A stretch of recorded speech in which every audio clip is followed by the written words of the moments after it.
We are live. Yes. What is up, everybody? It's us, the Triple Clowns, here with Chip Gehrke from Horse Racing Nation. And we're going to go over the division rankings. That's right. We're happy to be, we haven't done this in a little while. Yeah, It's been probably 4 or 5 weeks, I think, right? Absolutely. So this is something we like to do, and I want to clear it up right away for everybody. This isn't when Chip gives out the rankings. This is this year what they've done.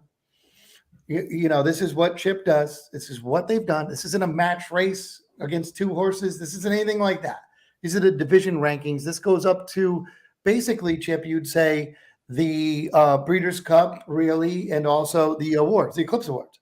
Correct. It's sort of a barometer for where each division is, as I see it, as an Eclipse Award voter, as far as who's leading each division and in the divisional race. So when we get to the 3-year-olds, doesn't necessarily mean it's the Kentucky Derby leaderboard. No, it's who I think is maybe the top ranked 3-year-old right now, et cetera. So if the season ended, say today, that's who would get the Eclipse, in my opinion. Yeah. So anyways, it's a kind of a moving forward over the months as we get closer and closer in the fall. Usually any one of the top 3 horses in each of my rankings, one of those will win the Eclipse. Yeah. It's your old school BCS rankings. It's your old school AP top 25 in college football. I mean, and it's awesome to follow along all season, really. I mean, it even gets even more exciting building up to the Breeders' Cup even. But for everybody, put a link in the chat for his latest division rankings. He will have new rankings coming out within the next day or so. So keep an eye on Dr. Derby's Twitter as he'll put those out, and also on HorseRacingNation.com as well. That's right. So everybody live, feel free to ask questions. Chip's always happy to answer them. We will try our best if you ask us a question. But Chip's always welcome to do that. If you're watching it on the tape, that's fine. We're going to get through this. So thanks, Chip. This is your thing. Horse Racing Nation, awesome that we're on there. We're happy to be here, the Triple Clowns. So great. So let's start it off. Yeah. Why don't we just start at the top of your rankings, Chip? We'll start with the older dirt males. Yeah, so I'm going to go a little off script here in that I actually have a copy of the rankings that were really supposed to come out today, but I guess they'll be out in the morning probably on HorseRacingNation.com. So you have a copy of last week's rankings. They didn't really change much. There was only, I think, 4 graded races last week, so there's not a ton of change, but we will get to it here. I'm actually going to put on these glasses so I can see because I don't have contacts today. So, all right. So you want to start at top? Yeah, let's start at the top. So we'll start with the older dirt males, and I'm looking forward, since AJ's back, I'm looking forward to hearing, some of all the feedback. But these are pretty straightforward right now. Most of the serious racing for older dirt males has come overseas, although Express Train is sort of lit up the board in Southern California. But Country Grammar, obviously, he's the leader, even though he hasn't run in this country yet this year. But and normally I wouldn't rank a horse like this that's not running this country. However, he is U.S. based. He will be running in this country. He almost swept the Dubai. He almost did the 2-race sweep overseas with the Saudi Cup and the Dubai World Cup, but close second in the Saudi Cup, and then obviously a facile winner in the Dubai World Cup. He's ranked number 1. I have Hot Rod Charlie number 2.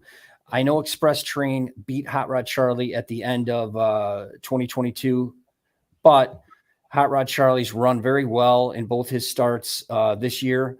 He's a solid second in the Dubai World Cup when I don't think he really took to the track. He didn't really run a great race and still came up and ran second. So he'll be back in the States this summer for some big events. Express Train's ranked number 3, and he runs this weekend in the California. And I'll tell you, if Express Train wins again this weekend, he's got to move up to number 2. And he's slowly kind of quietly putting together a solid resume in this first half of the year. So watch out for Express Train to see how he does moving forward. I don't think 10 furlongs is the best distance. That's the Breeders' Cup Classic distance. But this race this weekend is a mile and an eighth. It's right up his wheelhouse. I expect him to run well. We got Life is Good, number 4. really did not like the 10 furlongs of the Dubai World Cup. We have not talked since the Dubai World Cup. I think we talked a week before the Dubai World Cup.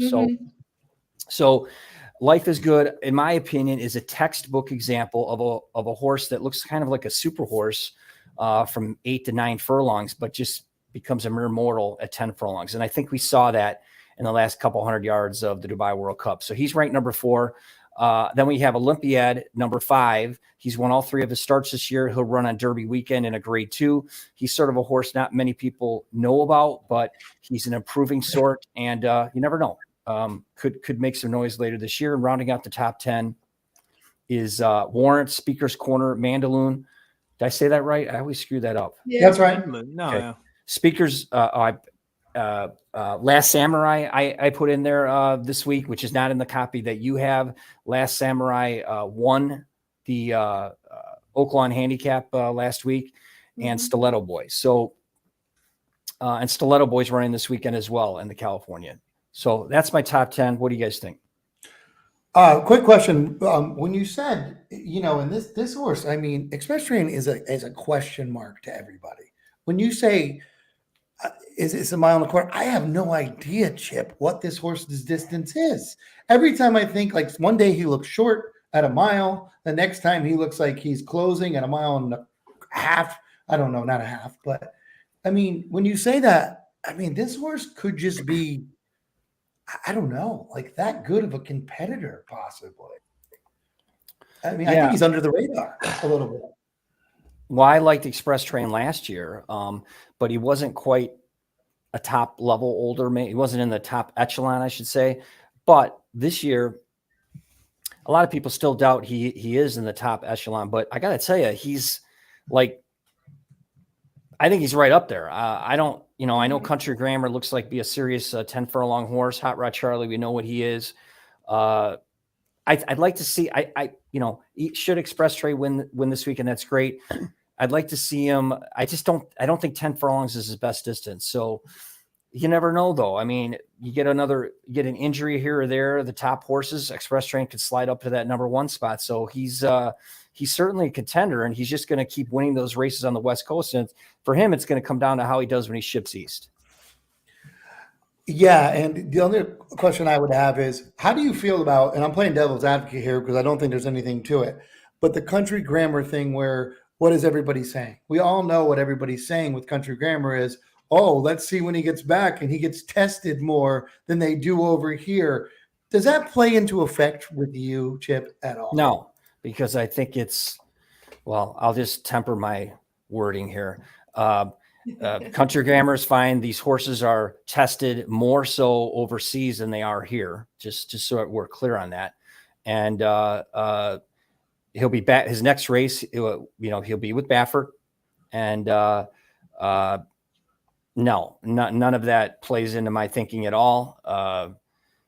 But that's, I could go into detail here on that. It's well, no, that's fine. And I'm glad you stated that. That's, what I wanted to do here, because, we do hear that. And I think it's silly as well, but it's good to hear that as well.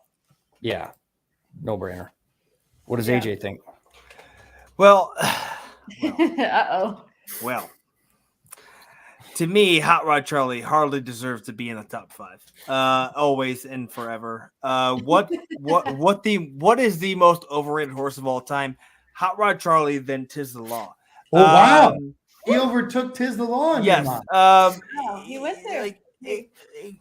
Explain to me how winning 3 in a row gets Express Train out of the top, 3 or wherever you have it, or out of the top 2.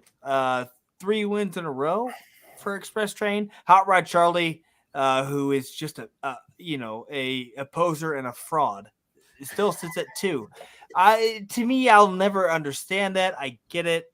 If that's where you want to, put in your rankings, but Hot Rod Charlie to me is forever just an absolute poser. See, so for those of you watching, AJ still harbors a little bit of He doesn't like how Hot Rod Charlie got all this credit for his Belmont run last year. Yeah, which he's won. Okay, I'll give him the grade 2 over at the Medan Rides course, but also wasn't there another horse who won over in Medan who I still don't get credit for? Randy, what was the horse's name? You talking about country? No, he's gonna talk about spectacular. What's his name? The kid horse. Extravagant Kid. Extravagant Kid. Oh, I don't get any credit for that. Okay, and that horse move sucked. on. We're not talking Extravagant Kid. That's a different And division. the horse has been terrible since it came back. So wow, you get one win finally ever. So outside of the Pennsylvania Derby, and all of a sudden this horse is okay. AJ, let Chip, of all time. Let Chip. Come on. So let's be clear. Hot Rod Charlie won the Haskell. All right. I know he got disqualified. He was the winner of the Haskell. He did run against. Yes, I mean, well, I get he was, but so another thing, Hot Rod Charlie's run against better. There's a case to be made for Express Train being number 2, and he could. Well, I mean, the biggest one would be the fact that he beat Hot Rod Charlie. He did. Beat Come on, him. Chip. Come on. Okay, we're talking 2-3 here. Okay, we'll get going because we're talking. Yeah, we'll get going. That's the top 10, and yes, there's a case to be made. I won't disagree. We can move on. Yep, let's go on. Let's go on to the older dirt female. Question mark there, Chip. Yeah, older dirt females. Yeah, so older dirt females. Yeah, pretty straightforward. We just had a big race last week, and obviously everybody saw Latruska make her second start of the year in the Apple Blossom, a race she won last year where she beat Monomoy Girl. Well, this year she faced, and she beat Swiss Skydiver in that race last year as well. This year she faced another strong field, not quite as strong as last year's field, but she faced CC, the reigning sprint champion, and Clairiere, right? And Clairiere, I believe, is a better filly this year than last. In fact, I think she's made leaps and bounds progress between her 3 and 4 year old year. I think she's going to be a force to be reckoned with this year. But Latruska turned both of those away. Both made runs at Latruska as Latruska was in her customary position on the lead. But she still had enough in the tank to win by 1 1/4 lengths, and she's back. I think she has some unfinished business this year to get back to the Breeders' Cup. She's going to have a more abbreviated schedule this year. I spent some time with her trainer and her the day after the Breeders' Cup last year, and he specifically told me she's not going to be traveling. She'll maybe 6 races tops. In fact, I know what her schedule is going to be. She's going to run next in the Phipps at Belmont. Then she's going to run in a race at Saratoga, and then the Spinster, which is at Keeneland, and the Breeders' Cup is at Keeneland. Look for her in the Spinster as a prep for the Breeders' Cup Distaff. So that's kind of, I think, what her schedule is going to be. A much more abbreviated than last year, because I think she ran out of gas towards the end of the year. I think she wasn't herself in that Breeders' Cup Distaff. Obviously, the pace had something to do with it, but she's got some unfinished business to take care of business of the Breeders' Cup. So she's ranked number 1, Clairiere number 2, CC number 3, Malathot, who made her 2022 debut last week, a winning one in a grade 3 event at Keeneland. She's ranked number 4. Then She Dares the Devil, rounding out the top 10. Pauline's Pearl, Miss Bigley, Bonnie South, Search Results, and Lady Rocket. Yeah, I mean, same old, right? We're looking at the same faces here. Not too much has changed, really. But we're going to be staring down, I believe, Chip, right at the Belmont Day. We might be staring down Latruska and Malathot. Correct. Which could be really cool, right? Correct. You're going to see an electric matchup. Exactly. Well, I think you'll see Clairiere there. I think you'll see Malathot. I think you'll see She Dares the Devil, who's going to run it at on Derby weekend. I think she'll also be there Belmont weekend, assuming things go well at Churchill. So yeah, they're all trying to beat Latruska now. Let the record show.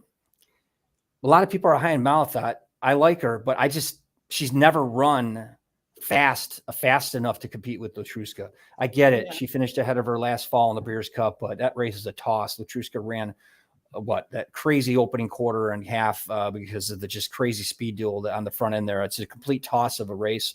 So to me right now, my number 1 and 2 seem like the top 2, and I rate Clairiere. I think she's better than Malathot right now. So I think she's going to be better than Malathot this whole year. So that's just my take on it. I agree. The Clairiere, I think, showed us a lot, and I think she has matured a lot this year. Well, Malathot being that curling baby, you think that maybe Malathot might get better, right? They have a habit sometimes of that, but Clairiere looked like was going to win that last race. Like when they turned and Clairiere came, it was like, and it could be anything at that point. It could be a little mud in the face. It could have been, but put herself in a great spot. Yeah, when I watched the race live, I thought Latruska might be in a little trouble there. She bore out a little bit, and but she held on, and I really got to give her connections credit, because I was skeptical somewhat of Latruska coming back as good as she was last year, but she ran a career top figure in the Apple Blossoms. So she's clearly back. And I definitely think the spacing of races is going to matter more this year. I think, they're definitely going to be a little more conservative with her this year, which helps. Yeah. I agree. Did she bear out, or was that just racing, Chip? No, I think she did get a little tired there at the end. I watched it, and so yeah, I do. And she never, it did look like she was in trouble, but maybe she wasn't. She still won by, over a length. So yeah, but it was kind of a race where you weren't sure there until maybe the last 100 yards. Yeah. Chip, let me give you a compliment. I think you got this division exactly right. Exactly right. Yeah. I am 100%. I don't know how you should feel about that when AJ agreed with you. I don't know. 100%. You might want to go back to the drawing board, Chip.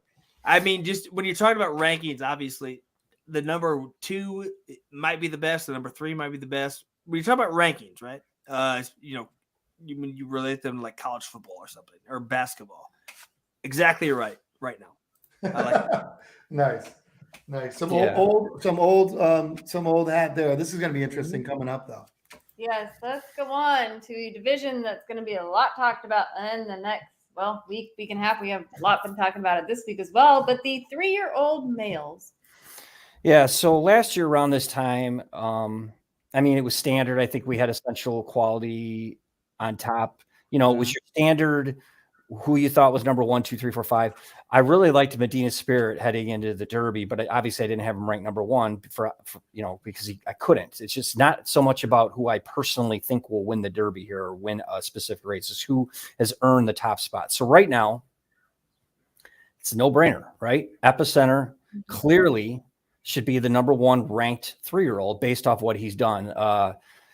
He's the only one to me of the group that has basically checked off most of the boxes, right? He's won from on the lead. He's won from off the lead. He's run farther than all these others, with the exception of Crown Pride, a mile and 3/16, the Louisiana Derby, where he won that race. And all the horses he's beaten have come back to run really well. You guys know that, right? Mm-hmm. Mm-hmm. So he seems to have all the boxes checked here, but is the Kentucky Derby that easy? I don't think so. I'm still not. This year is different than last year. I have no idea who I have an idea of a couple horses I like, but I haven't decided on a choice yet. I'm just waiting to see the final field and a couple more workouts. Although I don't pay too much attention to that Derby week, because basically everybody says their horses are doing great, and the clockers and whatnot. So yeah, and I think there's a comment: White Abara will be a world class, right? Is that White Abara world class sire for a fact? Well, he's got to wait. Hopefully, he's got a year or two before that. Matters how well he does in a Derby. We know how that works. Yeah. Yeah. So White Abara, speaking of him, he's ranked number 2, the Florida Derby winner, unbeaten at Gulfstream. His only loss is at Churchill Downs. Taiba, is that how we say it? I think Taiba. I don't know. Taiba. Whatever. He's had 2 starts, won the San Anita Derby. Unprecedented. It's never happened before. A horse winning the San Anita Derby off of a maiden win. I wrote, I have no idea what to make of this guy, and the Kentucky Derby against 19 others is a very big ask. And I stand by it. I like the horse. I just can't pick a horse with 2 starts to win the Kentucky Derby against a large field. What he's going to face in Louisville, he's never seen anything like it before. So he's ranked number 3 right now based off of his resume. Then we have Messier, number 4, who I actually think is a live horse Kentucky Derby weekend. I thought he ran really well in the San Diego Derby, where he kind of battled with Forbidden Kingdom. Forbidden Kingdom, brought up the rear. Messier held on and ran second. And I think he might have regressed off his previous start, which he won by over 10 lengths. So I think he could run better, pay back to that form, and could be in the thick of things in the Churchill Downs stretch. He's ranked number 4. Mo Donegal, the Wood Memorial winner, rode that rail to that win. He's number 5, rounding out the top. Actually, I put 7 more in there in this one because there's so many 3-year-olds people are watching. So I usually extend this out till after the Derby. I put Zandon, Simplification, Smile Happy, Cyberknife, Charge It, Forbidden Kingdom, and Early Voting. So again, that bottom 7, you can kind of flip flop any way you want, but the top 5, I'm pretty happy with. I don't know what you guys think. I will just let you know, Forbidden Kingdom was hurt last race. Okay. He's got an ulceritis now with his, what is it, epilogic, something like that. Yeah, could have been as simple as a piece of hay stuck in his throat, but basically his throat closed up. So epiglottis, yeah, I know, I heard that. Yeah, so I think we're talking. That's a horse, obviously. That's what happened. I mean, I think this horse will be around. Don't know if he should be that far back just because he got hurt in that race. Because I think Tabia and Messier, I think you're absolutely right, might dominate. I just saw Tabia. You saw him working I out? just saw, him working out the other day. And let me tell you, this horse looks the part. I mean, I know it's not a beauty contest, but this horse looks all of the, what is it, $2-point-something million horse, $1.7 million horse. But looks fantastic. I talked to Mike Smith. A couple people who like him there in the comments. Yeah, they do. Yeah, I think. Well, listen. Last year, Chip, you loved Medina Spirit, like you said, right? That's Messier at this point, right? Second in the Santa Anita. He was second. Yes, he ran well, I thought. Yeah, so there's an angle there. But no, as for this, I think throw things against the board. I will bet. Well, this could be a lot different in 3 to 4 months. That's all I'll say.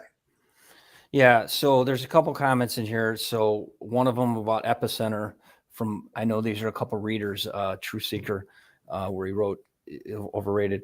Well, he's not overrated. I mean, let's not get carried away. He's beaten many of the horses here that we're talking about, right?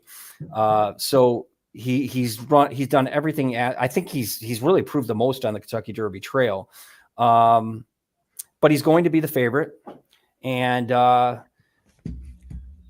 I don't know how much value he's going to offer. So, a lot of people like him, and I don't know. I just think he definitely checked. All the horses he's beaten have come back to run well. So I don't know how you can't like him. So that's what I think about that. As far as there's a comment, a couple people have expressed concerns about Messier not being able to hold off, slow down Andy, and been passed in the stretch a couple of his losses. Those are valid concerns. And I've heard that as well. And I took a look at some replays. Those are valid concerns. I'll tell you another horse who I think is going to be flying under the radar in Louisville is Simplification. I think that his Florida Derby run when he was 3rd was really good. If you remember, he battled with Classic Causeway, right? And Classic Causeway brought up the rear, was up the track, and Simplification held on for 3rd. His race, I thought, was really good, and he did well prior. And granted, he's shipping to a track he's not run at. In fact, I believe all of his races have been at Gulfstream. I'm not thrilled with that, but I would have liked to have seen another race somewhere, but hasn't happened. So, I think he's going to be flying under the radar as well. So, yeah, I'm curious to see this Gulfstream transition now, because this is the first year that it's coming over from the surface, right? I believe they didn't have it for the Derby. Well, no, they do have a different surface, but they didn't run those prep races on that surface. Oh, they didn't, right? Okay. Yeah, but it's still tighter track. It's always hard, but people have done it. So, I mean. Yeah, and I see a comment about Epicenter never running a 90, some of these pace figures, but you have to look at Taiba, however you say it, he's run against small fields in California. Okay. And really, who's he run against outside of, Messier and an injured Forbidden Kingdom? Okay. So I don't know. I just think there's more question marks for him. I mean, come on, man. It's his third start. He's going to run the Kentucky Derby against 19 others. That's a big, that's a real big. I talked to Mike Smith about this horse the other day, and he's excited, but he's Mike Smith, and he's just happy. God willing, he made the Derby. Because if we forgot, he said, I had a Derby horse that went to the farm for 30 days and hasn't been out, which is Corniche.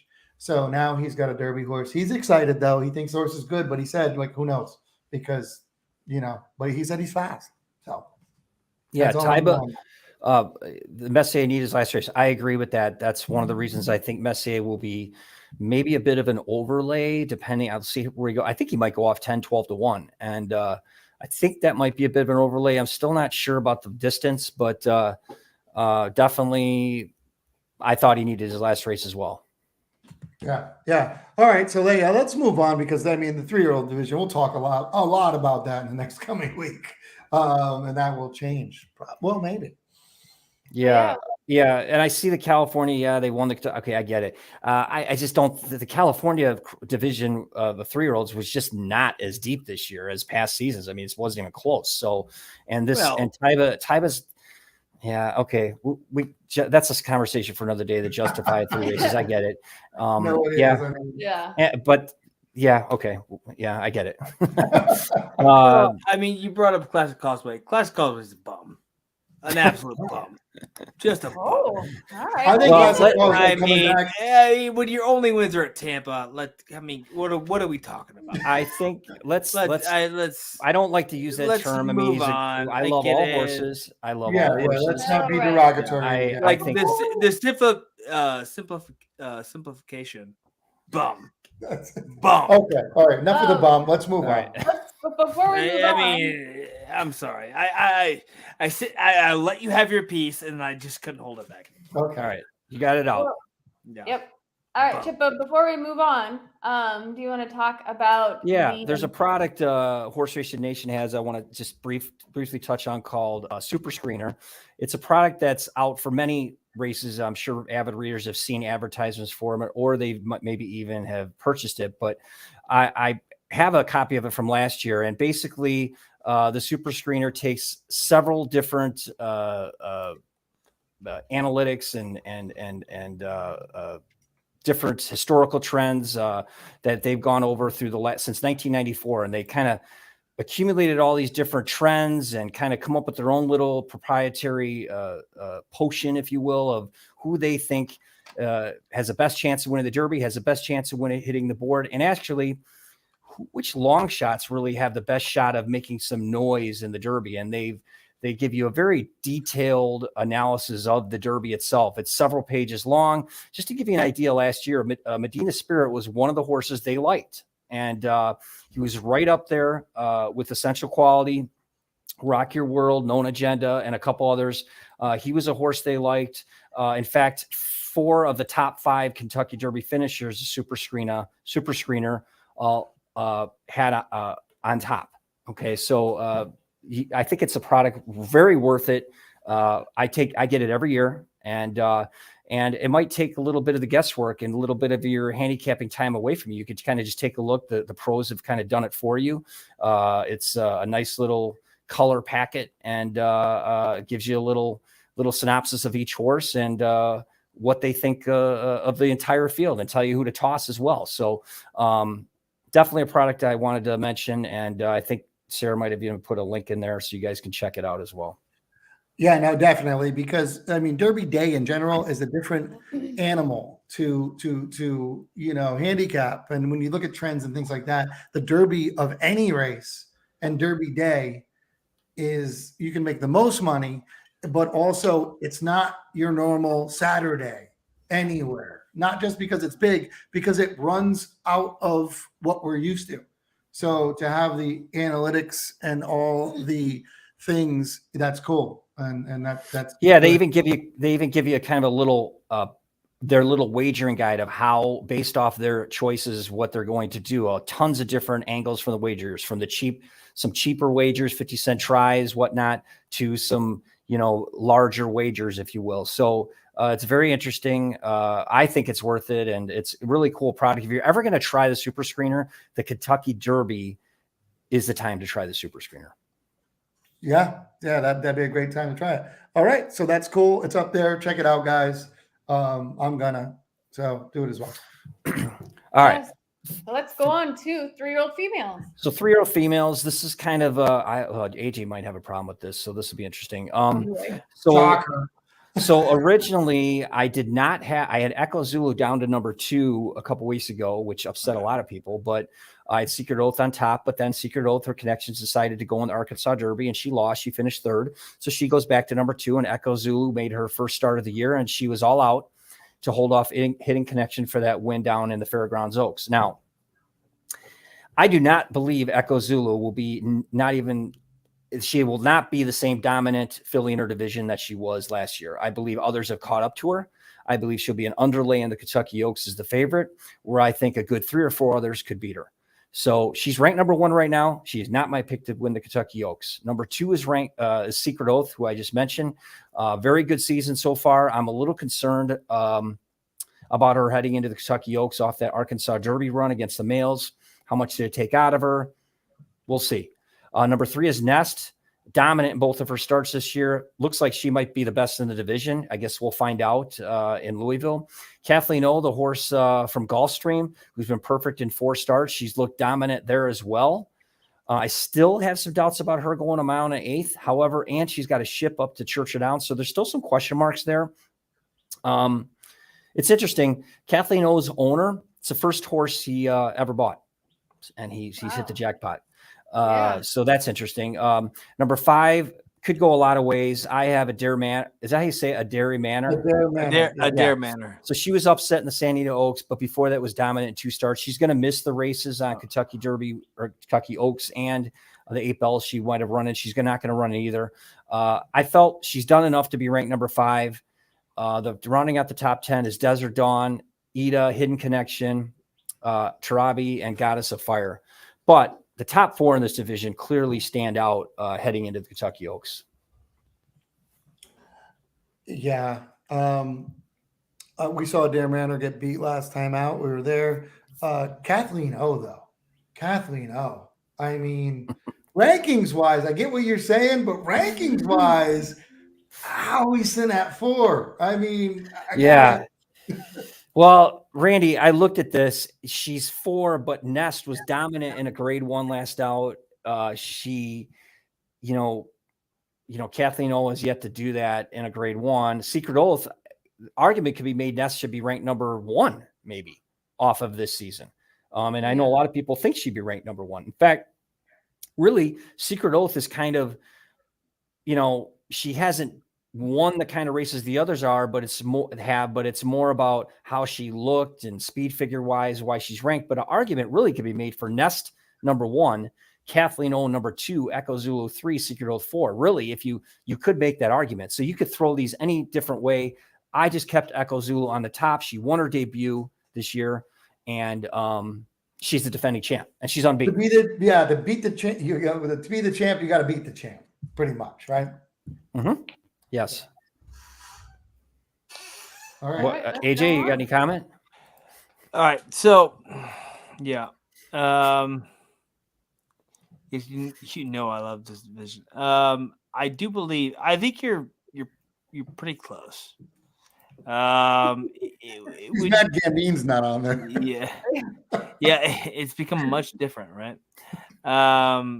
When you look at the 3-year-olds, Secret Oath, I think, and it's hard not to be like, this is a betting angle when we talk about what we're talking about. I think Tarabi is actually a lot better than what we have seen, and I think is going to actually make a splash because it hasn't run since the juvenile. Correct. Yes. Yeah. So who knows how the horse is going to be? I think Echo Zulu, Yeah, you're right. Much right now it looks like Echo Zulu, Secret Oath, and there's all these horses underneath. But Adair Manor at 5 looks real strong. I like her a lot as well. But other than that, Not much Yeah. argument there, Chip. Yeah. There you All go. right. Cool. no, I think yeah, the ranking he's got, I like. All right. So, Yeah. Good. So Well, good Because job, that's Chip. all Chip goes after is AJ's approval. There, Yeah. that's when he writes. He thinks, Yeah. as he "What can I should, do to make AJ happy?" as he should. All right. Well, let's All go right. on to turf males. yeah. So this division is interesting. It's changed a lot since the last time we talked. I finally put a turf sprinter number 1. We have Golden Pal number 1. Thank you. Very difficult to do in my world, but I did. He deserves it right now. He's been dominant. He's going to go overseas now and probably only run one time in the next 3 months, which will hurt him. But he's ranked number 1 right now. Colonel Liam won earlier this season in the Pegasus, was off the board in the Dubai Turf. He's ranked number 2 by default.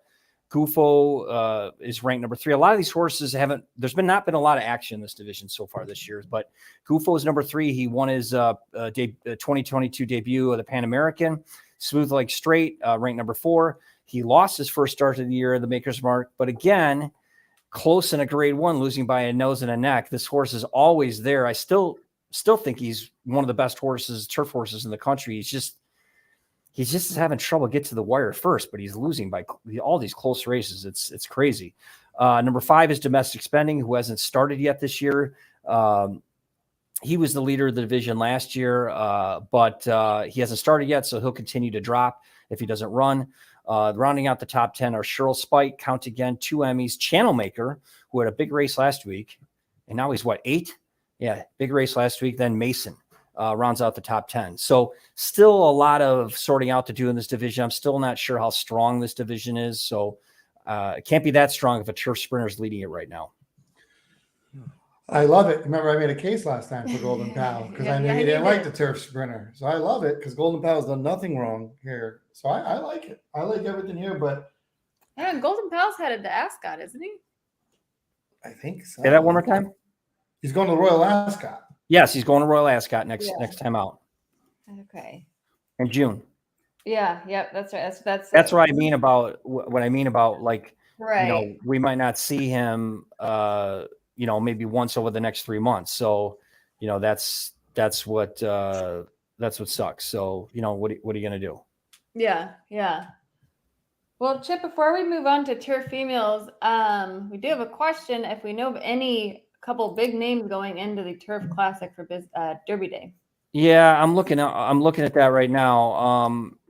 I'm not exactly sure on who the probables are for that event, and normally I'd be able to pull that up right away, except I can't. But before we're done, I'll see if I can get the probables for that event, and I'll let you know. All right. Well, let's go to turf females. Yeah, turf females, another division which has seen a little bit of action, but that's actually kind of my story, my piece tomorrow that'll come out tomorrow is centers around this division and Warlike Goddess, who makes her 2022 debut tomorrow at Keeneland. My piece, it will probably generate a lot of debate because I was very vocal in my opinion that she was absolutely robbed of the Eclipse last year. And so I really spared no words there voicing that opinion. So right now, Regal Glory is ranked number 1 based off of her season. She has to be there. She's won the Pegasus Affiliated Mare Turf. Then she won the Jenny Wiley, beating a strong field. So she's number 1. Warlike Goddess is number 2. Number 3 is Going Global, who had a great season as a 3-year-old last year, winning several stakes. And she won a few weeks ago on winning the Royal Heroine at grade 2 at San Anita. It'll be interesting to see what happens with the Going Global when she finally ships out of her comfort zone out of California.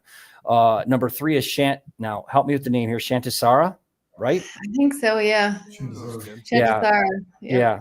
So she was a runner-up to Regal Glory in that Jenny Wiley, and before that, she was a winner of 3 stakes in a row. A lot of people liked her in the Jenny Wiley. She ran really well, but Regal Glory just ran better. So she could probably be ranked a little higher here, but I have her ranked number 4. Number 5 is In Italian. She won the Honey Fox last time out, and she's trained by Chad Brown, another Chad Brown turfer that could be on the rise in this division. Rounding out the top 10 is Legs Galore, Going to Vegas, Queen Goddess, Luck, and Technical Analysis. I'm going to ask you a question here, Chip. That could your dark horse for Horse of the Year be in this division? And when I say that, obviously you know what I'm talking about. If Regal Glory runs the table, which I feel like could, would this be a Horse of the Year candidate? If I just say we don't have a Triple Crown winner, we don't have whatever, do you think this horse could be considered? If this horse should run this horse is pretty good. Well, yeah, it's very, very difficult for a female turf horse to win Horse of the Year. In fact, I believe the last horse that did that was All Along, and that was 1985. Right? Yeah. Exactly. 84, 85. So do I think that could happen? No, I don't think a female turf horse. I mean, I shouldn't say that. Anything's possible, Randy, but that's kind of why I said it, because I haven't seen one that could be this dominant. I could be wrong. That we might be in the conversation for the turf female. That could be weird. Yeah.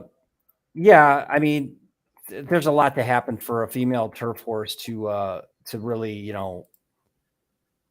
have a shot at Horse of the Year. That says, a lot has to go right. Several grade ones in the other divisions not to produce any, dominant horse. Exactly. Yeah. So, I thought I was curious because I think that horse is very dominant.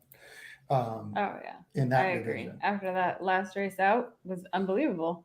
All right, well, let's go to male sprinters. Wow, we're already male sprinters. Okay, yeah.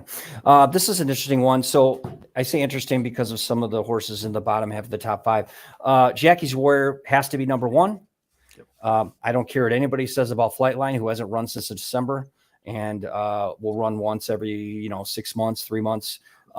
Jackie's Warrior is ranked number 1. He made his debut, 2022 debut, a couple weeks ago on the Count Fleet Sprint at Oak Lawn in the slop.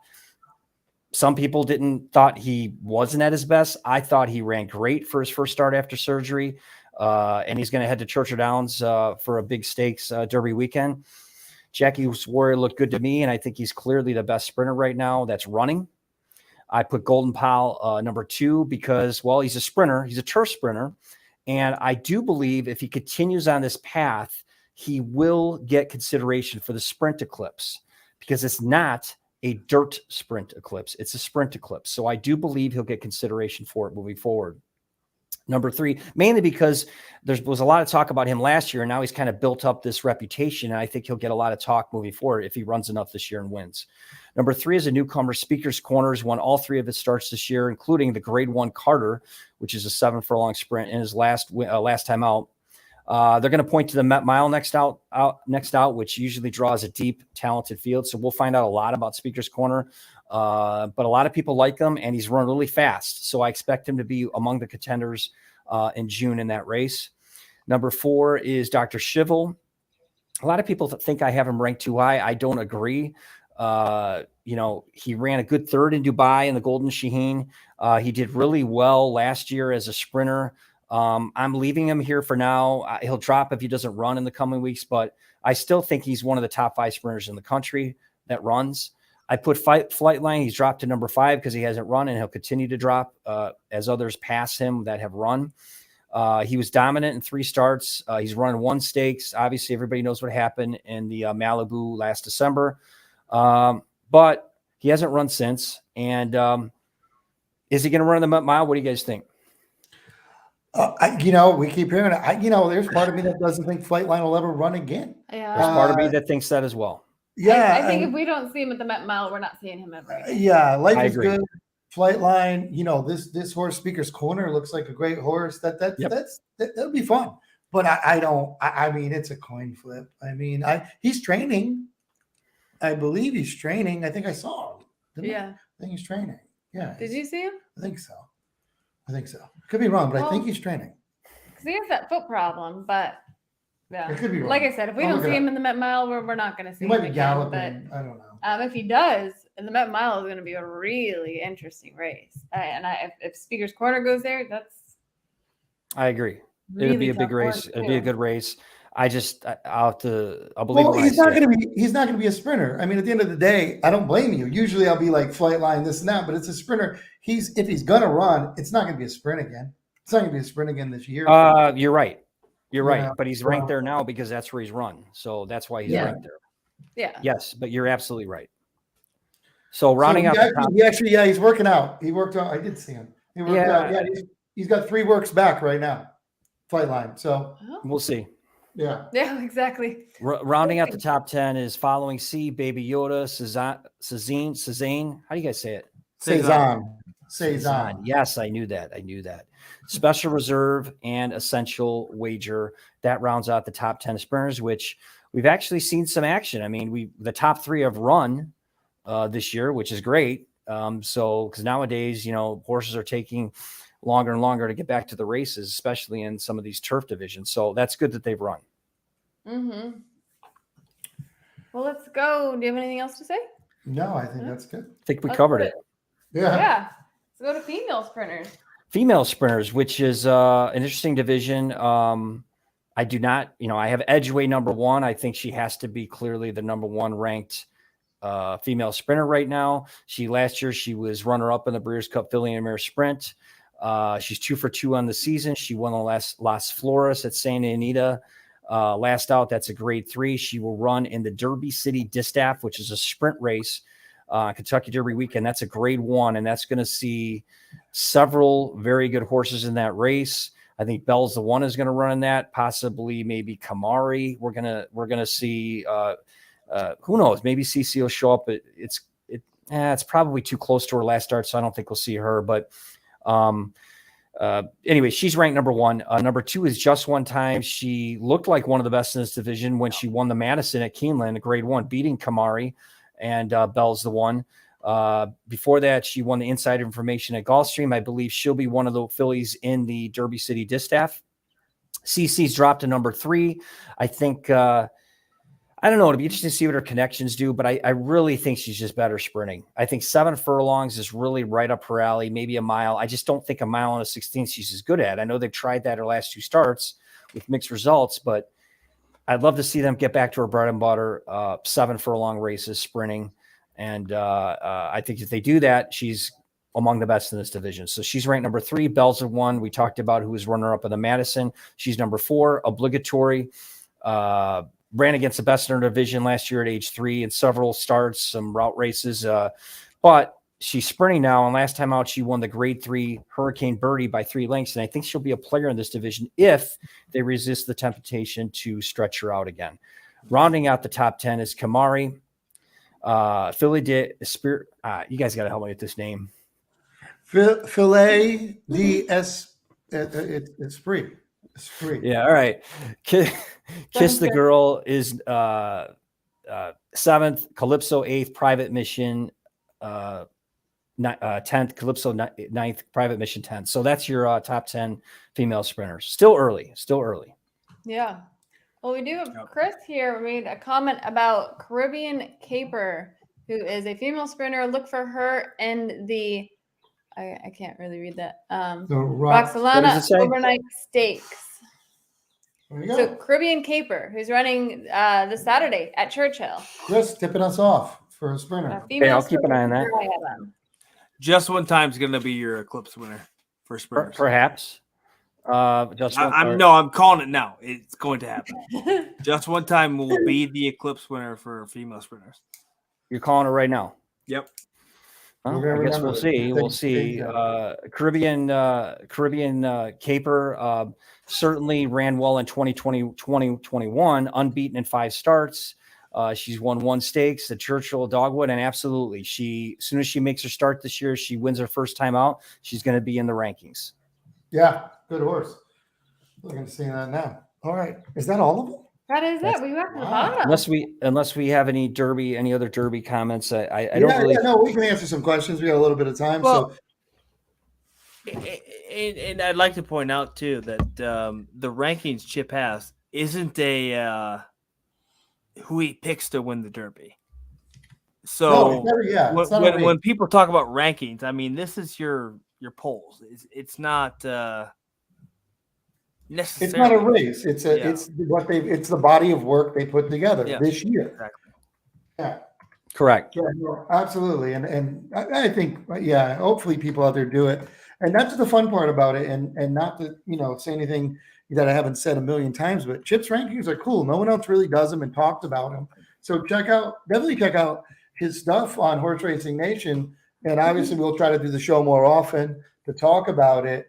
But, it's really cool because every week, right? It's weekly, right? You come out every week. Every week, yeah. Yeah, and it's talking about. I mean, we need more of this, so we're not just talking about the Derby, and everybody's talking about the Derby, then that's over, and then it's like, okay, Exactly. the Breeders' Now Cup what? is bigger. The awards at the end of the year are bigger than the Kentucky Derby. That's Kentucky Derby, that's great, but there's so much more to horse racing than the Triple Crown. Yeah.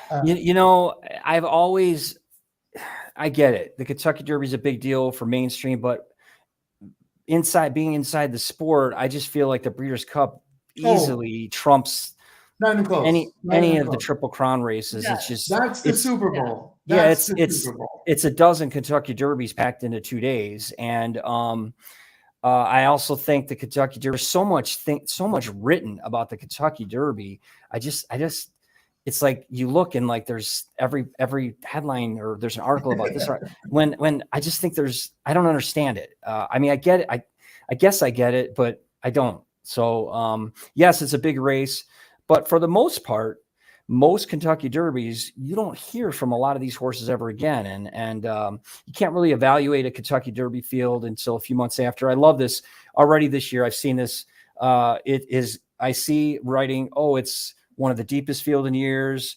It's wide open. Those comments are made every single year. Every year. This is the most wide open Derby again. This is all the horses aren't good.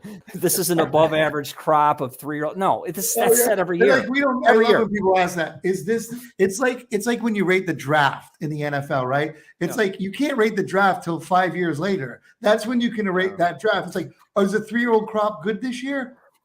Ask me next year. Yes. I don't know. I'm not even joking around. I did some research just on some newspaper or some writings on the last 10 years. Every single one, this is the most wide open Derby in years. And this is an above average group of 3-year-olds every single year. This is set. So, you got to take anything that's written about it with a grain of salt. Sure, it looks like it's a wide open race. It looks like we have a bunch of good horses. Well, we thought the same thing every year. I can rattle it on the list. 2015 was one of those years, American Pharoah's year. That field heading into the race absolutely looks stellar. There was a good 5 or 6 horses that stood out that you thought it was an above average crop. I think half of them never won again. And listen, in fact, a couple of them never ran again. So I was going to say, and listen, I'm a big Pat Day Mile fan. I figure that those horses last longer, and it's neat to see the ones drop that go to a mile when they're trying to go to the Derby, and the ones sprinters that come up. I think the Pat Day Mile is like the funnest race. But that's me. Didn't Jackie's Warrior run on Derby Day? Yes. And now we're still talking about Jackie's Warrior. Pat Day Yes, Mile. we are. Yeah, It's one of the best in the country. Yeah. We are. And like last year's Derby field, the jury is somewhat still out, right? Because there was a lot of comments. But see, the problem with last year's Derby field, a lot of the top horses that ran in it retired or are no longer with us. Unfortunately, 2 of, I believe, the top 5 are no longer with us, which is now that you think about it, very sad. 2 of the top 6, right? So that's kind of weird. And a couple of the others are retired. So yeah, it's just difficult to rate them. You have to wait. We have to wait. Yes, this field looks good, but you know what? We'll see where they all are in 6 months. Absolutely. Yep. And somebody did ask if we're all from California. No, not all of them. Randy and Sarah are from California. I am from California. Oh, from or where we're based? We Oh, live I'm in not California. from California. No, we live. live in California. Yes, We're the only two here that live in California. correct. I am not in California. I am physically right now. I'm not telling. Somewhere in the world. I'm in weird, the Midwest. It's weird how the state pen lets him have that banner Yeah. behind him. I mean, Yeah, we're West Coast and Midwest. That's all. Yeah, I'm in the Midwest, in near one of the top 3 biggest cities in the country. They're one of the lakes. There we go. There we go. But make sure you follow Chip on Twitter. We put his Twitter handle there. He is at Dr. Derby. He will be tweeting out his latest division rankings when they are available. So make sure you go and follow him on Twitter. But before we take off, Chip, I know there's one last thing we want to talk about here, and that is the Power Picks. Yeah, the Power Picks. That's another product from HorseRacingNation. The way I look at this is if you are wanting to bet a card and you don't want to spend, 3 hours handicapping, this is a great product because all the work is done for you, and it kind of gives you a little synopsis of the race and basically gives you the top. I'm trying to pull one up right now so I can actually read one, but it just kind of gives you what you want as far as the top 1, 2, 3, 4 rated horses. So I really like the Power Picks. There's several different, analytics that are put into this, and you can do this with any track. You can purchase these picks. Again, this is another product that I think is worth trying Kentucky Derby weekend. And I think you're going to be very happy with it. I love it because you can just take a lot of time. You just kind of just follow the picks for a couple races just without even really, it takes the work out for you. You don't even have to do a lot of the work, which one of the things I hate, and I don't know about you guys, I like handicapping races to a degree, but I'm not one of these guys that kind of wants to spend an hour each race and do all the work. So I really look at products like Super Screener and some of these HorseRacingNation products. Power Picks is one of them, where, you read some of the detail on how they're formulated, these picks. And I just feel like you can get all the work's done for you, and you can kind of sit back and watch your picks go to work there. So I don't know. I think that they're both worth a try, especially Kentucky Derby weekend. Well, absolutely. And if you look at it, the cost of it is really, the price of a program.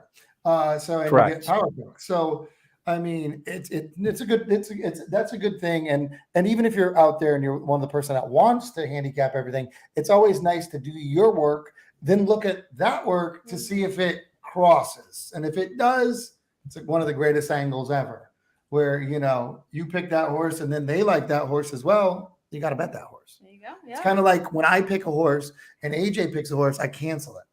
And Every time. and it's kind of like that. That's how it works. Yeah, and there's one of the products, another feature of some of these HRN, the HorseRacingNation Pro reports. There's a couple of them on here are kind of first time starter insights, which is an interesting little report. Another one is post position bias report. So it takes a lot of stuff that has to do with statistics regarding post positions. I really like that. There's a couple other in here. One of my favorites is a shipper's stats report.